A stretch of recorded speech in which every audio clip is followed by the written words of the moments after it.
नमस्कार, स्वागत है आप सभी का। खबर दिन भर आप देख रहे हैं और आपके साथ मैं हूं पुनीत। चलिए खबरों की करेंगे शुरुआत बड़ी खबर के साथ। बड़वानी से खबर, युवक से बेरहमी की गई और लाठी डंडों से जमकर मारपीट उसके साथ की गई है। शराब ठेकेदारों के लोगों पर ही यह आरोप लगा है कि युवक को पीटा गया। मारपीट का वीडियो सामने आया है जिसके 6 आरोपी अब गिरफ्तार भी कर लिए गए हैं। नागलवाड़ी थाना क्षेत्र के ओझर का यह पूरा मामला है जिसमें तस्वीरों में साफ तौर पर नजर आ रहा है कि कैसे इस युवक के साथ मारपीट की जा रही है। 6 लोग इस मामले में गिरफ्तार भी हो चुके हैं, वीडियो भी सामने आ चुका है और आरोप यह है कि शराब ठेकेदार के लोगों ने मारपीट की है। लाठी डंडों से जमकर इस युवक को पीटा गया, लेकिन मामला क्या था, किस बात को लेकर यह मारपीट हुई है, यह अभी तक सामने नहीं आया। हालांकि पुलिस तक यह मामला पहुंच चुका है, शिकायत पुलिस तक पहुंच चुकी है और पुलिस ने इस मामले में 6 लोगों को गिरफ्तार भी कर लिया है। 6 आरोपी जो हैं पुलिस की गिरफ्त में आ चुके हैं। तस्वीरें भी आप देख सकते हैं कि बुरी तरह से सड़क पर यह युवक लेटा हुआ पड़ा हुआ है और इसको बुरी तरह से लाठी डंडों से पीटा जा रहा है। नागलवाड़ी के थाना क्षेत्र के ओझर का यह पूरा मामला, बड़वानी से बड़ी खबर और तस्वीरें भी आपको दिखा रहे हैं।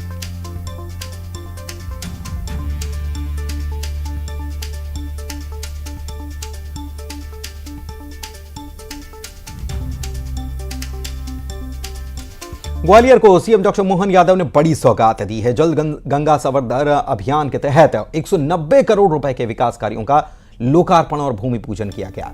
जल स्रोत के संरक्षण और पुनर्जीवन के लिए मध्य प्रदेश सरकार के पहल के तहत सीएम ने सागर ताल में जनता के साथ श्रमदान भी किया। इस दौरान केंद्रीय मंत्री ज्योतिरादित्य सिंधिया, सांसद भरत सिंह कुशवाहा, एमपी के जल संसाधन मंत्री तुलसी सिलावट, ऊर्जा मंत्री प्रद्युम्न सिंह तोमर, उद्यानिकी मंत्री और भी कई लोग मौजूद थे। इस मौके पर सीएम ने कहा कि ग्वालियर के विकास में किसी तरह की कोई कमी नहीं आने देंगे। केन बेतवा लिंक के से ग्वालियर चंबल का विकास भी होगा।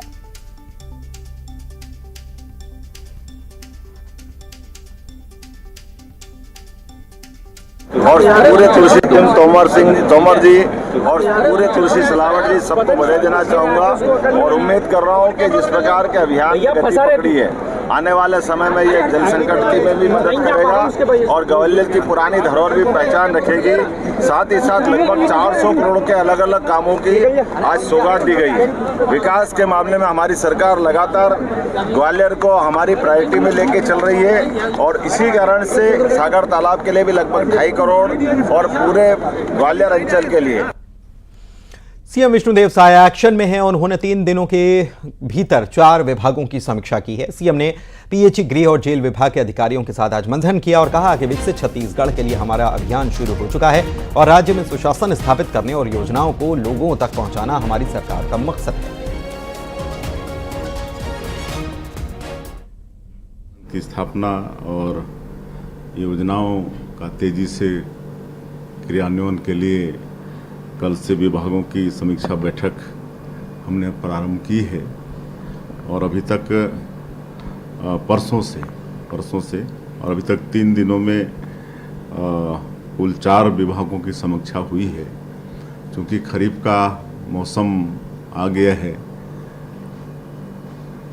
जुताई बुआई का समय आ गया है, इसलिए सबसे पहले हमने कृषि विभाग से अपना समीक्षा बैठक प्रारंभ किया, जिसमें हमारे छत्तीसगढ़ के कृषि मंत्री श्री रामविचार नेताम जी भी उपस्थित थे और कृषि विभाग के सभी सचिव सहित सभी अधिकारी मौजूद थे और पूरी समीक्षा हुई है और हमने निर्देशित किया है कि समय पर किसानों को खाद और बीज की उपलब्धता हो जाए।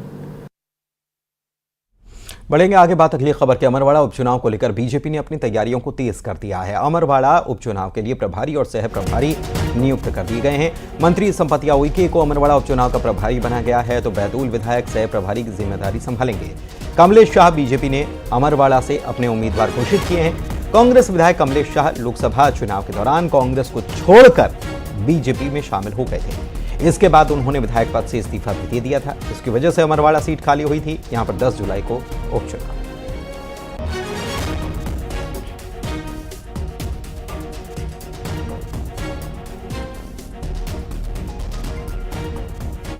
इधर केंद्रीय राज्य मंत्री बनने के बाद उखन साहू पहली बार रायपुर पहुंचे और रायपुर पहुंचने पर भव्य स्वागत हुआ। समर्थकों ने गाजे बाजे के साथ उनका स्वागत किया। उन्होंने कहा कि मुझ पर पार्टी ने भरोसा जताया है, उम्मीदों पर मैं खरा हूं।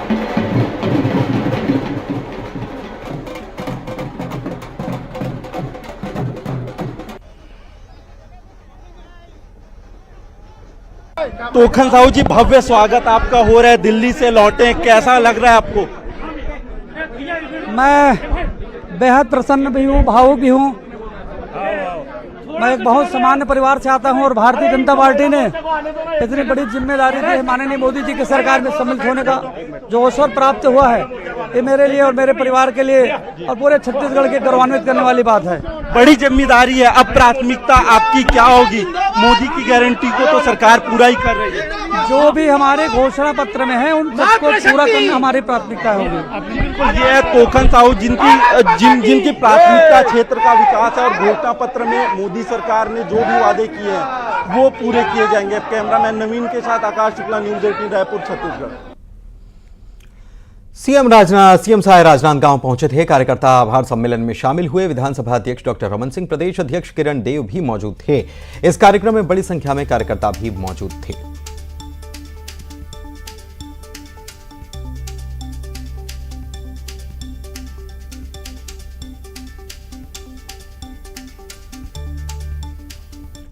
वहीं महासमुंद सांसद बनने के बाद धमतरी में रूप कुमारी चौधरी ने आभार रैली निकाली। बिलाई माता मंदिर से घड़ी चौक तक ये रैली निकाली गई। लोगों ने रूप कुमारी चौधरी का स्वागत भी किया।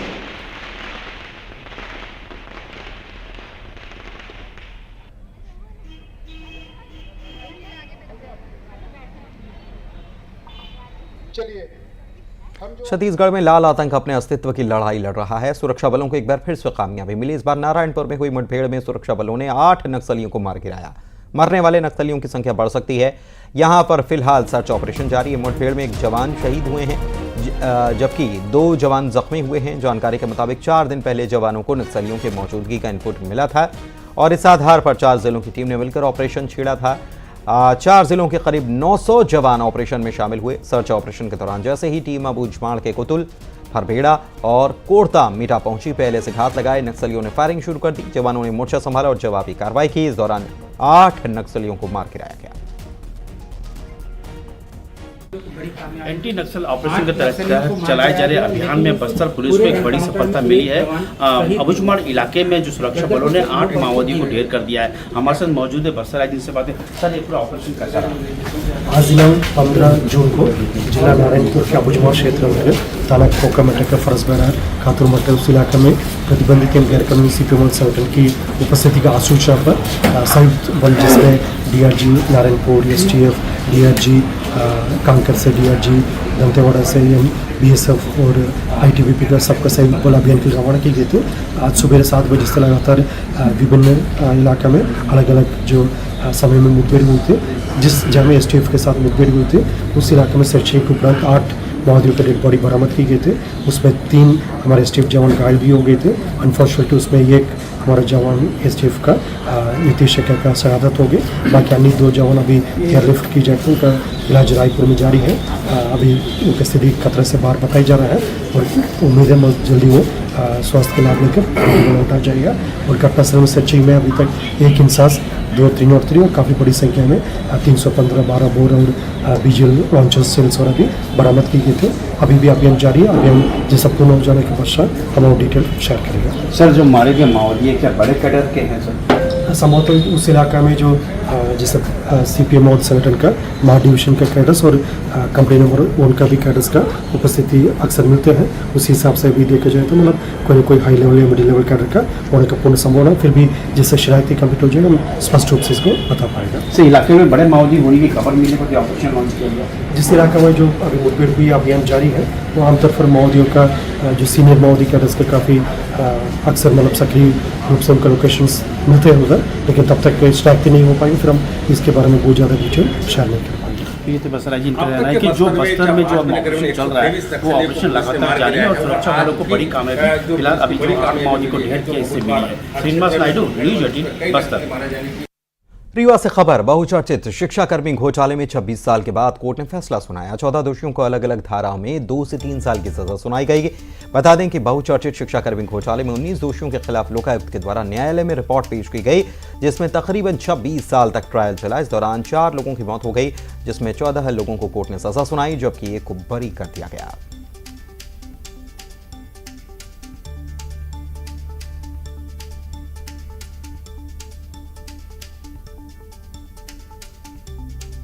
सेवा शर्तें अधिनियम 1997 के अंतर्गत शिक्षा कर्मी वर्ग 2-1-2-3 की भर्ती की जानी थी।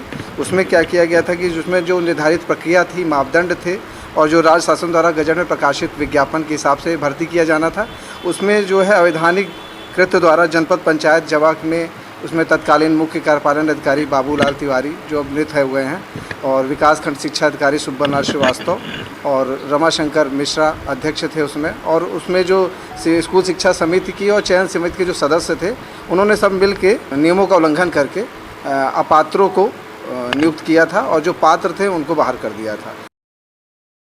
जबलपुर से खबर आपको बता दें, नर्सिंग घोटाले में बड़ा अपडेट सामने आया। हाईकोर्ट के आदेश पर सुप्रीम कोर्ट ने दखल देने से इनकार कर दिया है। प्राइवेट नर्सिंग कॉलेजों की दरअसल याचिका लगाई गई थी जिसे खारिज कर दिया गया है। निजी नर्सिंग कॉलेजों ने हाईकोर्ट के आदेश के बाद इसे सुप्रीम कोर्ट में चुनौती दी थी, लेकिन सुप्रीम कोर्ट ने इसमें दखल देने से इनकार कर दिया। याचिका ही खारिज हो गई। 169 सूटेबल कॉलेजों की दोबारा जांच के आदेश को चुनौती दी गई थी। दरअसल आदेश हाईकोर्ट की तरफ से कहा गया था कि ये सूटेबल जो जांच हुई और जिसमें जिन कॉलेजों को सूटेबल पाया गया उनकी जांच फिर से हो जानी चाहिए और उनकी जांच फिर से हो जानी चाहिए। इसी बात को लेकर इन कॉलेजों ने सुप्रीम कोर्ट का रुख कर लिया था और सुप्रीम कोर्ट में याचिका लगाई, लेकिन इस याचिका को खारिज कर दिया गया। दखल देने से इनकार कर दिया सुप्रीम कोर्ट ने। बेहद बड़ी खबर और बेहद महत्वपूर्ण खबर है। चूंकि पूर्व में की हुई जांचें अब विवादित हो चुकी हैं और उन अधिकारियों जिन्होंने जांच की थी उनको गिरफ्तार किया गया है रिश्वत के मामलों में, ऐसी परिस्थितियों में उनकी पुनः जांच कराई जाना उचित होगा। माननीय उच्च न्यायालय ने इस आवेदन पर ये आदेश दिया था कि उन सभी सूटेबल 169 कॉलेजों की दोबारा जांच होगी। साथ ही उसमें न्यायिक अधिकारियों को और वीडियोग्राफी जैसी व्यवस्था की थी ताकि कि जाँच में और सख्ती बरती जा सके। इसी आदेश को कुछ नर्सिंग कॉलेजों ने माननीय सर्वोच्च न्यायालय में चुनौती दी थी और एक SLP दाखिल की थी। माननीय सर्वोच्च न्यायालय ने इस मामले में सुनवाई करते हुए हाईकोर्ट के दोबारा जांच के आदेश पर दखल देने से इनकार करते हुए उन सभी नर्सिंग कॉलेजों की SLP खारिज कर दी और उनसे कहा है कि वो चाहें तो अपनी बात हाईकोर्ट में जो मामला चल रहा है उसमें माननीय उच्च न्यायालय के सामने जाके रख सकते हैं। मकान में भीषण आग लग गई। खबर कहां की आपको बता रहे हैं। दरअसल यहां पर दमकल की गाड़ियां मौके पर मौजूद हैं और आग बुझाने की कोशिश की जा रही है। मकान में आग लगने की ये घटना जो है ये सामने आई और ये खबर जो है बड़ी खबर इम्फाल मणिपुर की है। एक्सक्लूसिव तस्वीर आप देख सकते हैं कि कितनी भीषण ये आग लगी है। मणिपुर इम्फाल में आग बुझाने की कोशिश की जा रही है। दमकल की गाड़ियां मौके पर मौजूद हैं, जैसा कि तस्वीरों में आपको नजर भी आ रहा होगा। चिंगारी और आग की लपटें आसमान में उठती हुई दिखाई दे रही हैं और कितने बड़े पैमाने पर और कितनी भीषण ये आग लगी है इस तस्वीर को देखकर आप समझ सकते हैं। हालांकि दमकल की गाड़ियां मौके पर मौजूद हैं और आग बुझाने का प्रयास यहां पर किया जा रहा है।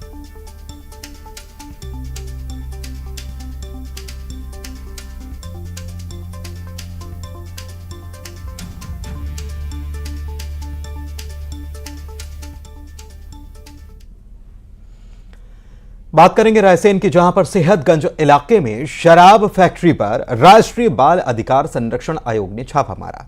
इस दौरान शराब फैक्ट्री में काम कर रहे 59 बच्चों को मुक्त कराया गया। राष्ट्रीय बाल अधिकार संरक्षण आयोग के अध्यक्ष प्रियंक कानूनगो की मौजूदगी में यह कार्रवाई की गई। बताया जाता है कि बच्चों को स्कूल बसों से शराब फैक्ट्री में लाया जाता है, जहां से उनसे मजदूरी करवाई जाती। मामले की लीपापोती की आशंका को देखते हुए एक बार फिर से राष्ट्रीय बाल अधिकार संरक्षण आयोग के अध्यक्ष प्रियंक कानूनगो शराब फैक्ट्री पहुंचे।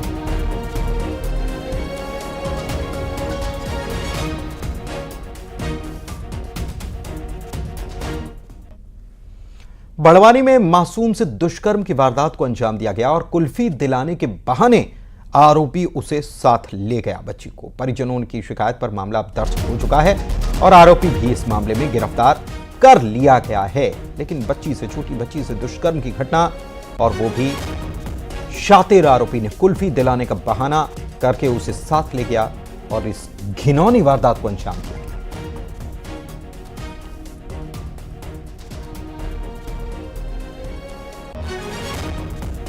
थाना कोतवाली में एक गांव में नाबालिग बच्ची के साथ दुष्कर्म की घटना संज्ञान में आई है। घटना की सूचना मिलते ही कोतवाली पुलिस के द्वारा आरोपी को त्वरित कार्रवाई करते हुए अभिरक्षा में लिया गया है। बच्ची को प्राथमिक उपचार प्रदान कर दिया गया है। बच्ची की स्थिति अभी पूरी तरीके से स्टेबल है, खतरे से वो बाहर है। हमारी टीम लगातार लगी हुई है। इधर रतलाम में पुलिस को बड़ी कामयाबी मिली। पुलिस ने जावरा में मंदिर में आपत्तिजनक सामान फेंकने वाले 4 आरोपियों को गिरफ्तार कर लिया है। आरोपियों को गिरफ्तार करने के बाद पुलिस ने उनका जुलूस भी निकाला। वहीं आरोपियों पर एनएसए के तहत कार्रवाई की गई है। बता दें कि शुक्रवार को पुलिस ने आरोपियों के घरों पर बुलडोजर भी चला दिया था।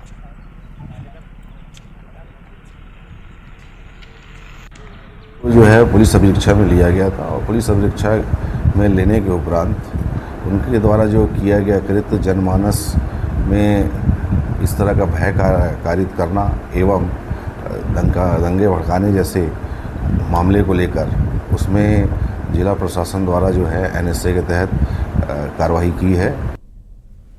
वहीं धार के भोजशाला में हाईकोर्ट के आदेश पर एएसआई का सर्वे लगातार चल रहा है और 86वें दिन का सर्वे आज समाप्त हो गया। आज के सर्वे में यहां से उत्खनन के दौरान स्तंभों के 2 अवशेष मिले हैं।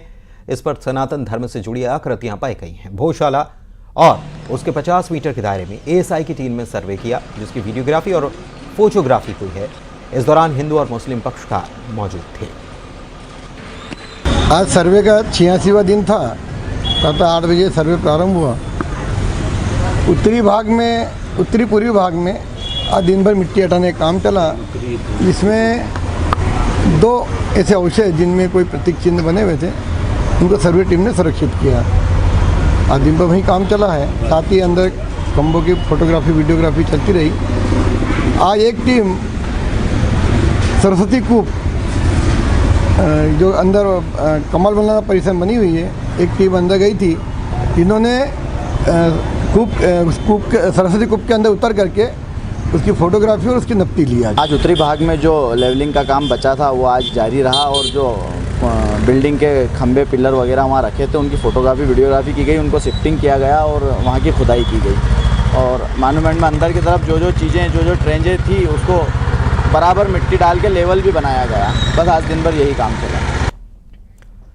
बात जबलपुर की करेंगे, जहां पर बीजेपी के विधायक अभिलाष पांडे जेसीबी और हाईवा चलाते हुए नजर आए। विधायक जल गंगा संवर्धन अभियान में शामिल हुए और इस दौरान तालाब की सफाई के दौरान उन्होंने भी श्रमदान किया।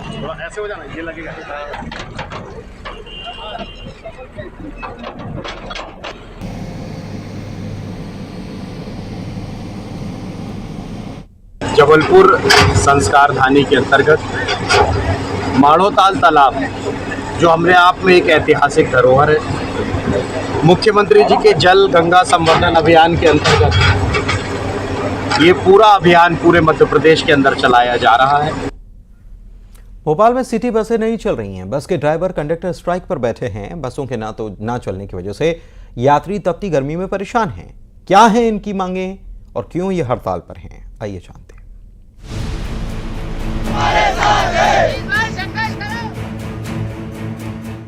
भोपाल की सिटी बसों को लाइफलाइन माना जाता है, लेकिन आज ये बसें नहीं चलीं।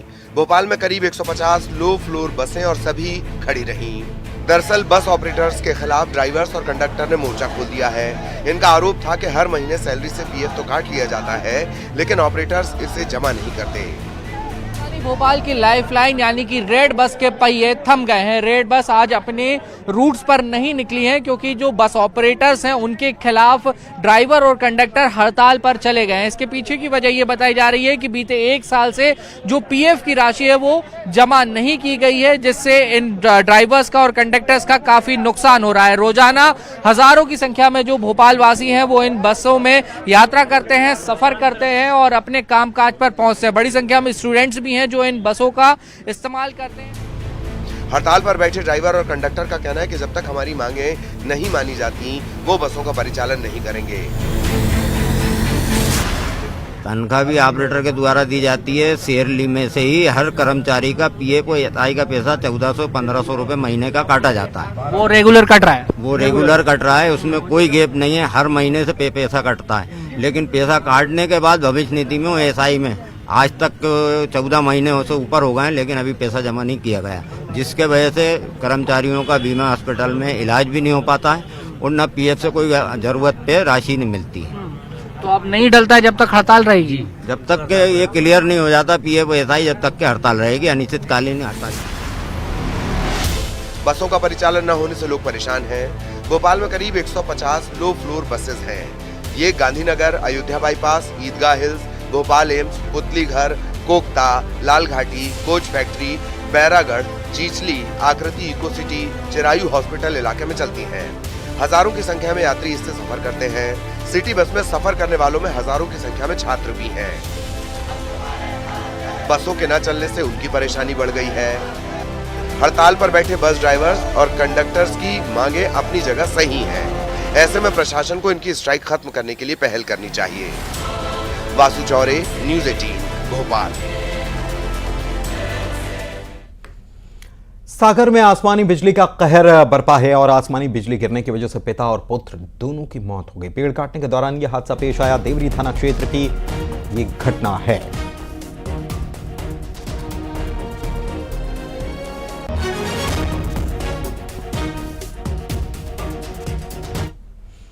वहीं पेंड्रा में भीषण गर्मी में लोग पानी के लिए त्राहिमाम कर रहे हैं, तरस रहे हैं। वो नाले का गंदा पानी पीने के लिए भी मजबूर हैं। कटरा गांव के डोंगरा टोला का भी यही हाल है। अधिकारियों से लोगों ने बार बार पानी के लिए मिन्नतें की, गुहार लगाई, लेकिन उनके कानों पर जूं तक नहीं रेंगी। इस गांव के लोग जंगल से, नदी नाले से पानी लाने के लिए मजबूर हैं। ये बचपन में हमारा भैया बेटा जी इहे से पीते हैं हम। तो ये गंदा पानी नुकसान भी करता होगा तो कैसे करे जाए?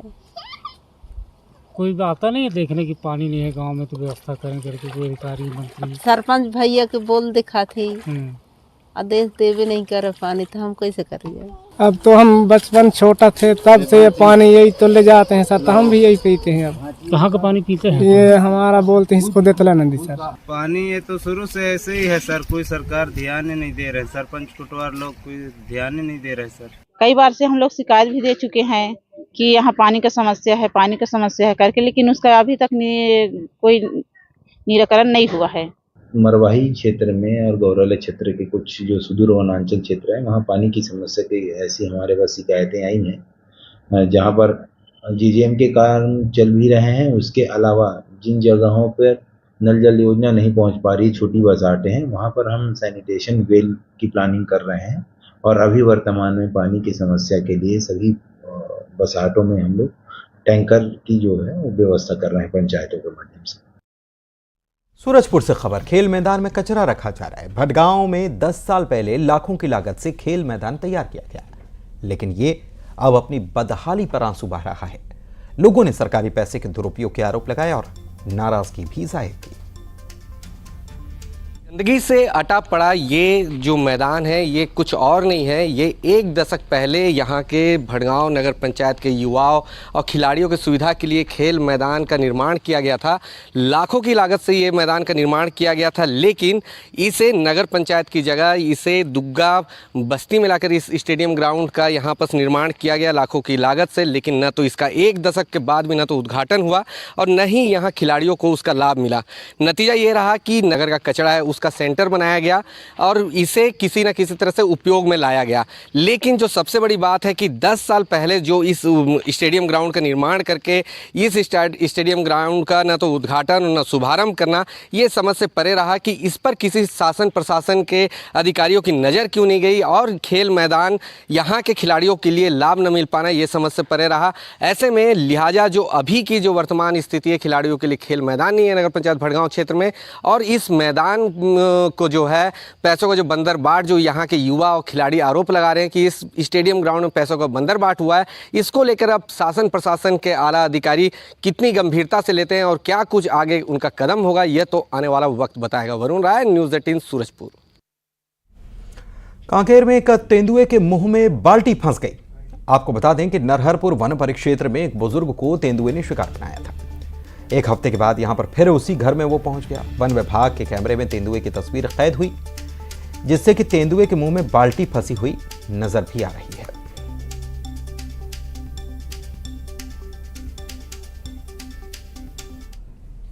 और इसी के साथ इस बुलेटिन में फिलहाल के लिए इतना ही। खबरों का सिलसिला जारी है।